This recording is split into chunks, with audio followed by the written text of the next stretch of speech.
Hello, today we're going to talk about how to locate a chiral carbon. A chiral carbon is a carbon that has an attachment on all four sides, and each of these attachments are different. So, number one thing is to make sure we locate one that has all four sides attached. So if we have a carbon, for example, that is bonded to an oxygen here, to a hydrogen, to another CH3 in the bottom, each of these is different, but it is not attached to four different areas. It's double bonded to an oxygen, single bonded to a hydrogen, and a single bond to CH3, but it's not on all four sides. So this is not a chiral carbon. It has to have four different sides. So now let's talk about a carbon that is attached to all four sides. You have oxygen on top, a hydrogen, a carbon, and a carbon. So it has to have four different attachments. Now, initially, when you look at this, you might say, oh, wait a minute, it has a carbon here and a carbon here, oxygen and hydrogen. These two are the same. It is not four different attachments.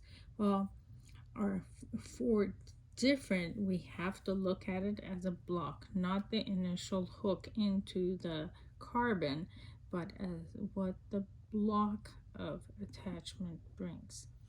So here we have a hydrogen, here we have an OH, here let's say we have a CH3, here we have a CH2, CH3. So we have to look at each one as a block. On top we have a OH, HCH3, CH2, CH3, and as you can see, each of these blocks are different. In this case, we have ourselves a chiral carbon. However, if any two